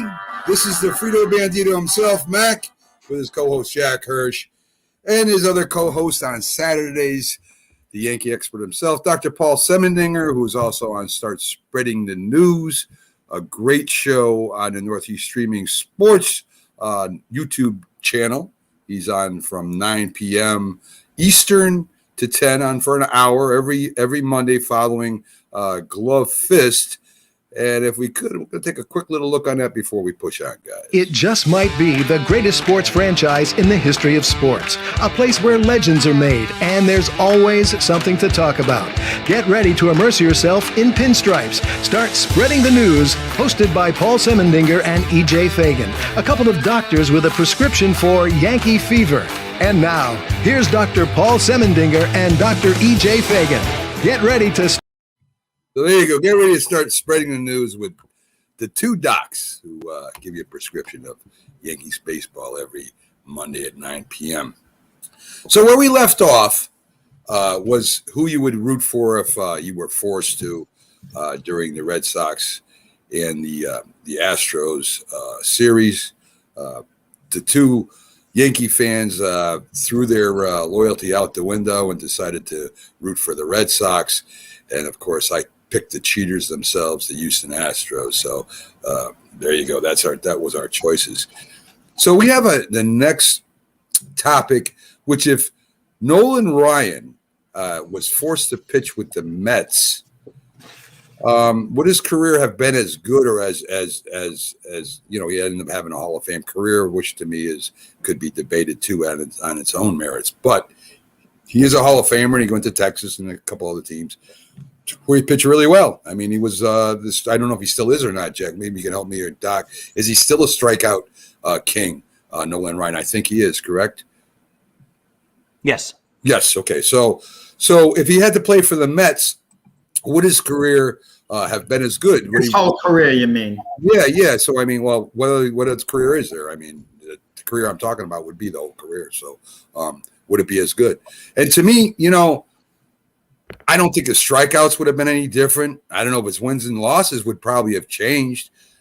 I mean, you can look at – I guess it depends on what stats you look at, right? I mean, to me, the most important stats in any sport comes down to wins and losses, how many games you won and how many games you lost. I mean, to me, that should be an overriding factor. Jacob deGrom is a perfect example. The best, probably when healthy, the best pitcher in baseball. But because he's on the Mets – his wins and losses are different than if he was on a really good team, right? So, I mean, but if you come down to it, if he goes 9 innings and, you know, holds them to no runs, I guess that's what he would have to do. And a lot of times that's almost impossible. So, yeah, honestly, I don't know if the argument is whether he should or shouldn't be in the Hall of Fame. If that's a valid argument, I think I could argue that. But because of his record, is a big component of your legacy, no matter what other your stats are. I would imagine that would have an impact. So if he was to pitch for the Mets, maybe it would have affected because of his wins losses, and his win-loss record, from what I remember, is not, you know, the best that's ever been. So maybe he wouldn't have the same career when he ends up in a Hall of Fame, if that's what we're debating. So I would say if he pitched with the Mets, no, he wouldn't have had the same kind of career. We talk about change of scenery, okay, in sports, that someone takes off when they have a change of scenery, but they know they can have a change of scenery at some point by becoming a free agent, requesting a trade, demanding a trade, behaving so erratically that a team's going to trade them. Nolan Ryan had a 27-year career as a pitcher. I mean, that is off the charts. 27 years to pitch in the big league and do it pretty effectively the vast majority of the time. The first 5 years with the New York Mets, yours truly had the privilege of seeing him pitch for the Mets in the 1969 World Series, coming in middle relief. Okay, he relieved Gary Gentry Game 3 of that series, which is most remembered for Tommy Agee's 2 great catches. But at that time, during Nolan Ryan's whole tenure with the Mets, when he started there the first 5 years, Gil Hodges, who was known to have a lot of patience, was starting to lose it with Nolan Ryan because Nolan Ryan had one of the greatest arms people ever saw. And all they talked about was Nolan Ryan's potential. And Gil Hodges came up with a great line. He said, some guys have potential their whole lives, referring to Nolan Ryan. Nolan Ryan never quite got it together as a Met. Then he was traded after 5 years to the Angels and started to have a breakthrough as soon as he left the Mets. But I think that's partly because of how the Mets used him. They used him a lot out of the bullpen, didn't really make him a starter towards the end of his tenure with the Mets, as I recall. And also, I think he left the Mets at the end of the 71 season, if I'm not wrong. And the Mets did go to the World Series in 1973. So I got to believe Nolan Ryan would have really blossomed on that team. And could you imagine if he didn't go? Maybe they win the World Series. They lost to Oakland in 7 games. No one ever talks about that. He spends his next year with the Angels, 10 years with the Angels, and becomes an elite starter. And then he wraps it up, I think, his last 12 years between Houston and Texas, which made Nolan Ryan very happy because he's a Texas guy. That's where he's from. That's where he would maybe be happiest. I mean, we don't know the answer to this question, but I got to believe if Nolan Ryan wanted to have a long career in baseball, it was either put up or shut up, and his talent would have came to the surface. And in the New York market, you can't hide there. You either get out of baseball or you respond big time. And Nolan Ryan was a tough guy with a real attitude. I think he would have sucked it up. He would have given it right back to he would have shut up the New York media by being an earlier version of Doc Gooden. He wouldn't have been the same, obviously, rookie sensation that Gooden was, but he would have been the guy with who they would have started putting the K's up in the stands for the strikeouts. So I got to believe, Nolan Ryan would have had the same sensational career. Would he have pitched as long as the question? Keep in mind, towards the end of his career, he was at home in Texas.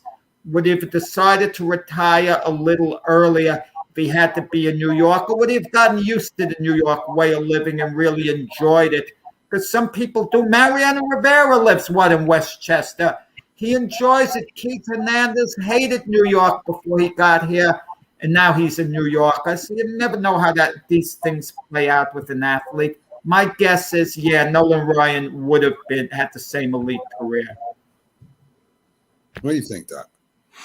All right, so if you make a list of the greatest pitchers of all time by WAR, Nolan Ryan comes in as the 24th greatest pitcher in Major League history. But here's the stat that just talks about at least what a great strikeout pitcher Nolan Ryan was. You want to talk about wins and losses and all that kind of stuff, and I'll get to that in a moment. But Nolan Ryan had 5,714 strikeouts. 5,714. The number 2 guy, Randy Johnson, 4,875. Nolan Ryan struck out almost 1,000 more guys than the next greatest strikeout pitcher of all time. That's just crazy. So Nolan Ryan left the Mets and he went to the Angels. And with the Angels, they came in 5th place, 4th place, 6th place, 6th place, 4th place, 5th place, and then 2nd place and 1st place. Then he went to the Astros, and they came in 1st. And the Astros were pretty good. 1st, 3rd, 5th, 3rd, 2nd, 3rd, 1st, 3rd, 5th. Then he goes to the Rangers, and they're in 4th and 3rd place for most of the years he's there until the last season. So he really never, except for 3 times, was on a really dominant team. And for many of those years when Nolan Ryan was great, the Mets were not good. In through the late 70s, but Nolan Ryan was playing on the Angels team that weren't really any good. And so the argument being that, well, he left the Mets who weren't any good and he became great because he left the Mets and pitched for better teams is not an argument. And you guys didn't make that argument, but I've heard that before because the team he went to wasn't really any good. The Angels were a middle division type of team. So I think talent in the end wins out. And Nolan Ryan had the talent. Nolan Ryan was a gifted pitcher. Nolan Ryan had an arm that pitched forever. And he was a dominant pitcher for most of that time as far as being able to overmatch hitters and throw strikeouts and throw no-hitters. And he just wasn't on great teams. So that's why his win-loss percentage wasn't as great as probably some people would have liked to see. But his talent would have risen to the level that it was, and he would have been a great Met had he stayed. Well, we'll talk about the wins and losses. He was 324 and 292, if I'm correct. That is correct. I wrote it down right here. And he there's no doubt that the guy playing 27 years alone, there's something to be said about that. Especially, he pitched a lot of he wanted to go 9 innings. I mean, he wasn't one of those pitchers that came out. So, I mean, I give him all the credit in the world in that. And as you said, his WAR was 25th, which is, that's not elite, Doc. I mean, that's very good. I mean, that's up there. But, I mean, you're not putting him up with the top 5 pitchers, the top 10 pitchers of all time. No, but 24 in the history of baseball is good. I think they talk about Nolan Ryan like he was, the greatest in some people's minds was. I mean, yeah, okay, so we did have more shutouts than no hitters. I think it was 6 or 7, if I'm correct, in his career. But he pitched a long time, and I think I don't know how many years Randy Johnson pitched. I know it wasn't 27 years. That has something to do with all those strikeouts too. But Nolan Ryan was a great pitcher. But I still think because I'd say the same thing with Jacob deGrom. I mean, who wouldn't want to have Jacob deGrom on his team? If he was on the Red Sox or the Dodgers or the Astros, I mean, they would be in the World Series, no problem, and win-loss percentage would be a lot better. But that's where he went, and in a lot of cases, that's where Nolan Ryan went. So if you're just going wins and losses, I mean, he's just barely above 500. And, I mean, there's something to be said about that in the end. Let's say they were all young men and they were all on the Met team, okay, in the prime of their career, and they were playing the best of 7 series. Whoever started game 1 probably might be pitch a little more. And it came down between Tom Seaver, Jacob deGrom, and Nolan Ryan. Nolan Ryan would be odd man out. The Mets would have a major decision. They might say to Tom Seaver, and even Seaver might say deGrom is being so dominant at this moment. Let's give it a shot with him. I'll take a backseat to him. Seaver he was the type of guy who might actually volunteer for that. But I could guarantee you this, Nolan Ryan wouldn't be the guy, the one ace amongst the 3 of them. I definitely agree with that. I mean, you might put him back in the bullpen for a series like that if you had. But if you need a strikeout with 2 outs in the 9th inning, I'm saying. Down, give me Nolan Ryan over the other 2 if you need to strike out. I might debate you on Jacob deGrom. I would really have to think that. Now, you want to go by WAR. Tom Seaver's the 6th best pitcher of all time. Right, so I'm not going to say that Nolan Ryan's greater than Tom Seaver, but I'm leaning to say that Nolan Ryan's career is and was better than Jacob deGrom. All right, so let's play. I'm saying Jacob deGrom at his best. Let's saying Tom Seaver at Nolan Ryan at his best. Let's play make believe for a second. Yankees got Roger Clemens. They got Tom Seaver.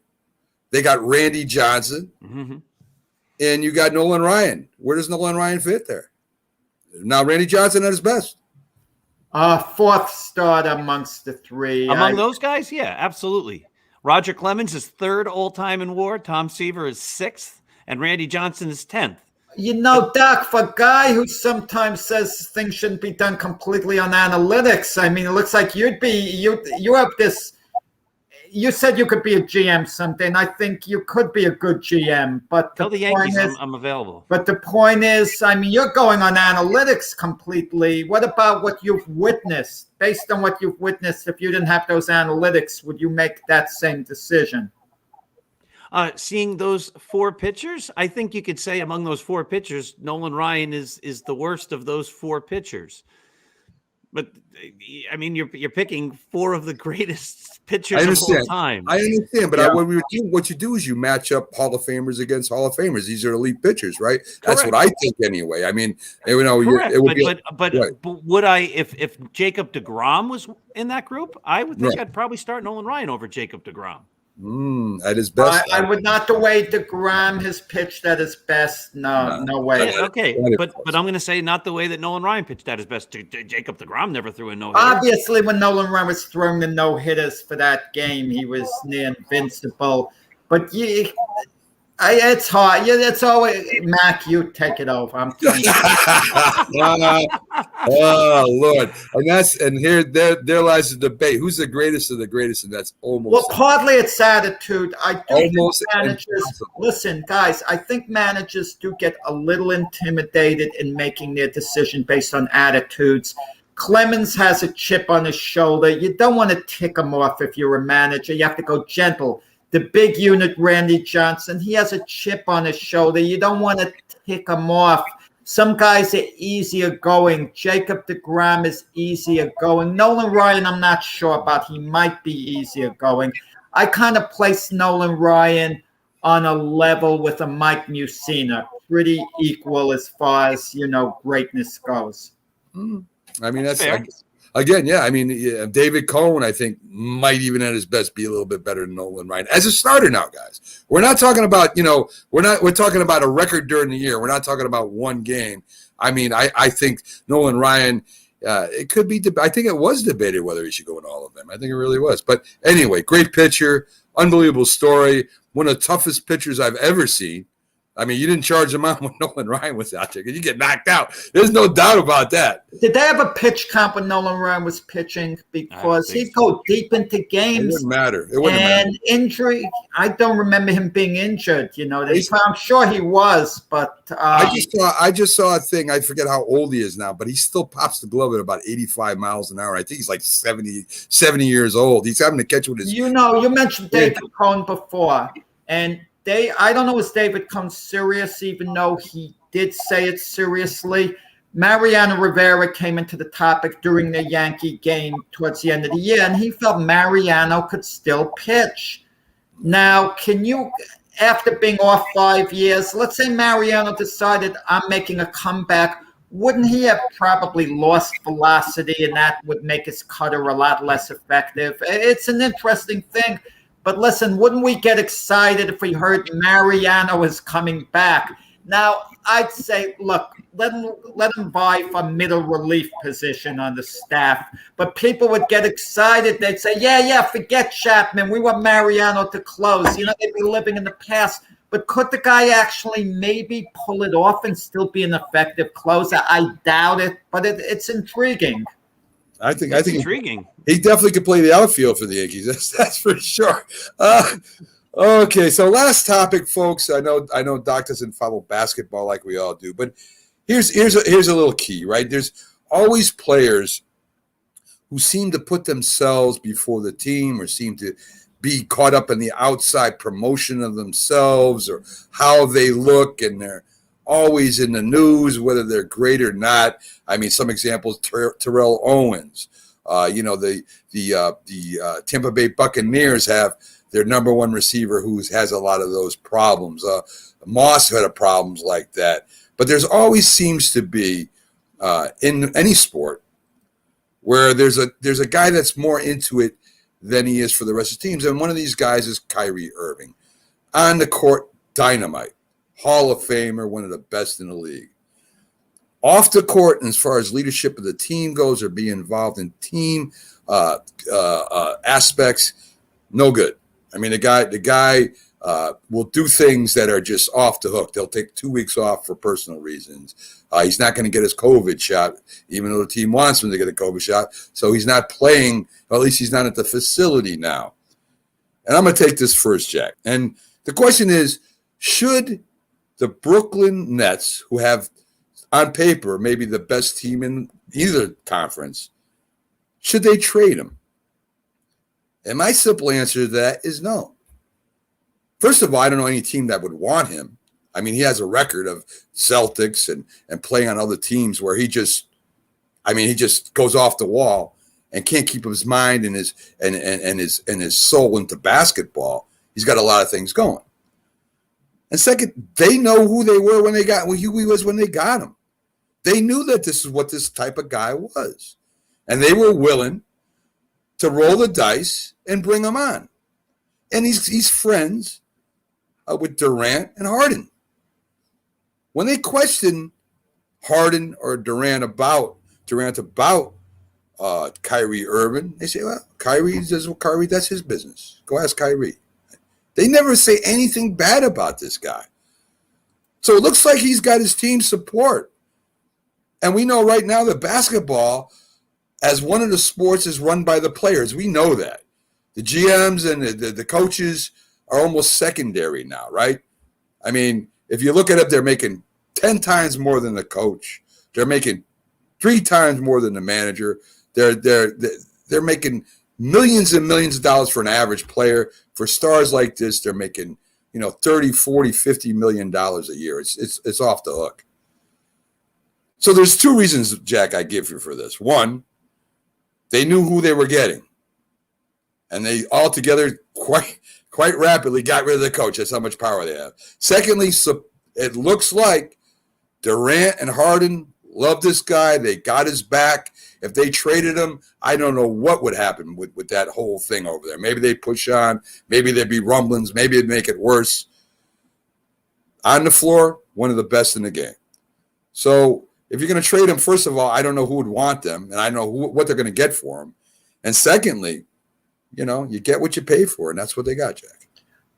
I wouldn't just trade him for the sake of trading him. Unless you're going to get good value in return, you don't just give a talent like Kyrie Irving away, okay? And that's the best argument for not trading him as far as I'm concerned. The one trade that would make sense is him to the Philadelphia 76ers for Ben Simmons. But what would worry me about that, Kyrie Irving would be a dynamic player for the 76ers, the times he would play. And the Nets and the 76ers, main rival over there. But Ben Simmons would probably perform well with the Nets. But it's getting to the point with Kyrie Irving, enough is enough. I remember when I coached high school basketball, I had one player that was a problem player, but not a big enough problem to kick off the team. But there was always something coming up, but not quite enough to move on from him. One of the other players on the team talked to me on the side saying he doesn't really care to have this other player on the team. And I said, but, he's pretty good. He'll help us win. And he said, I'd rather lose without him than to win with him. And that hit home solidly. And that's how I'm feeling as a fan with Kyrie Irving. Now, as a Net fan, I'm getting sick of it. I don't think the Nets fully realized what they had when they got him. You said they did. He had problems with the Celtics. Look, he was with the Cavaliers. He finally forced his way off the team because supposedly he was a little tired of being a LeBron shadow. He didn't like the way LeBron would talk to him, treated him.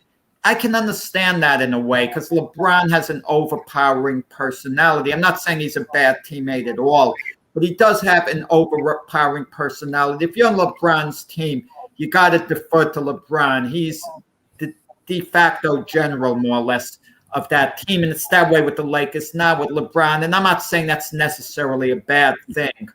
Then he goes to the Celtics. They put their hopes in Kyrie Irving, and he set the franchise back. He was injured physically, not his fault, but the way he got along supposedly with players and so on, and just because they greeted Kyrie Irving on the court and gave him the obligatory hug afterward, in public, doesn't mean that they're close, in that type of way. And it didn't work out with the Celtics at all. His 2 years there, they didn't accomplish what they wanted to. And there was talk that he bailed out on them. Now he comes to the Nets. It's one thing after the other. I don't want to start naming the things they've been made public. I'm just sick of it to this point. Now this latest thing with the COVID shot isn't that he's necessarily against getting the COVID shot himself, but he's looking for the little guy who doesn't have a voice. He wants to represent them. I mean, are you kidding me on this? And enough's enough. Ownership is scared of what Kevin Durant might say because that's his friend, James Harden. I'm getting to the point. I'll tell Durant and Harden, you guys are under contract. When you guys' contract is up, if you're not happy staying as a Net, you go elsewhere. But I've had it with Kyrie Irving, okay, basically, from my end, okay? I would look if a team is willing to take a chance on him and they can give me close to equal value, close to it, maybe a Kyle Lowry who's with the Miami Heat who could make a big impact for the Nets if he played for them, I move on from Kyrie Irving because I'm going to tell you, when this ends, it's only a matter of time before something else is going to come up. The only way I don't move on from him, if Kyrie Irving has some serious emotional issues, I'm sympathetic towards that, and I help the player work through that as an organization. But on the surface, it doesn't appear that's the case. It just appears that Kyrie Irving does his thing, whatever it is. He comes and goes as he pleases. Would be Doc, like you as a principal. School day starts 8 o'clock and this teacher comes in 9:10 in the morning because he wanted to help some homeless people on the way to work. It's a noble thing that he'd be trying to do, but you're doing it at 8 o'clock in the morning. You have an obligation. You got to fulfill it. So, Doc, what do you think, Doc? I know it's kind of foreign to you because you ain't following Kyrie and the Nets as much as other people, but he is in the news. Yeah, but to be honest, I tune it all out. So there you go. I don't have an. Very smart. Yes. But Jack's a Net fan, and he's all crazy about it. And listen, they say this about, well, LeBron treated him a certain way. Well, maybe now we see why LeBron treated him that way, Jack. Right? Maybe he needed somebody to treat him that way because he's a little loose of a cannon. And like what Michael Jordan did with some of the other ones, maybe he had to be reined in a little bit. A bigger issue than Kyrie Irving. I mean, listen, I'm not a proponent of management telling players, I mean, we're the bosses, you work for us, you do whatever we tell you. I'm not that at all. It doesn't work in the NBA. It doesn't work that way. No. I want players to have a voice, okay? And they work hand in hand with ownership, that they communicate, work things out in a way that's good for the two of them. I don't like players commanding so much power that they're running the whole organization. They can get coaches fired on a whim. They could decide. Yeah. Jack, until that pay structure changes where the coaches are making as much as the players and all that stuff happens, that's the way it is. I mean, that's just the way it is. If you're going to have a guy making $50 million a year and you're making 8 or 9, who has more power? We know who has more power. It doesn't matter if you're a coach. It's very hard to coach in the NBA today. I don't think you would disagree with that as it was back when. It's very hard. Listen, it's very hard. But if a player until that changes, Jack, the power's in the players' hands, right? They're the ones that sell the tickets, not the coach. And people want to go see Durant play. You don't go to the game to watch the coach. You exactly. To watch the player. But this is in all sports. I mean, if a player disregards the coach's instructions, hypothetically, the coach should be able to sit him down. Let's say this would never happen with the Kansas City Chiefs. Patrick Mahomes disregards and he plays Andy Reid, the head coach sends in. The coach should be able to, I shouldn't give Andy Reid Patrick Mahomes. That's a good partnership. But in any case, if a player doesn't listen to a coach, the coach should be able to discipline him, sit him on the bench, but everyone wonders what that player's doing on the bench. It could be a star player. LeBron James has been known not to listen to coaches and do his thing. I would love for coach to call LeBron over, say, get a seat on the bench over there. Leave him on the bench for the game if he disregarded you. I would tell you what would happen if he tried. The coach will wind up getting fired. Well, not only that, LeBron James would walk right off the court. And you want to know something? And then suspend him the way the Yankees did when Reggie Jackson wouldn't bunt when Billy Martin sent in the signal. He got suspended for 5 games. You want to know something on reflection? And what happened to Billy Martin, Jack? Because of that Billy Martin lost it and he made an inappropriate comment afterwards. Oh, there you go. So that we know who won that debate and who won that fight.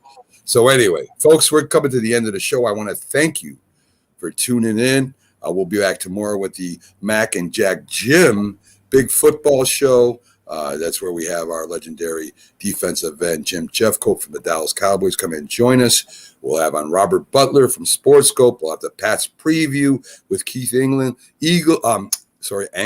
We'll have Pags preview in a different way because the Eagles already played. So what's he going to talk about?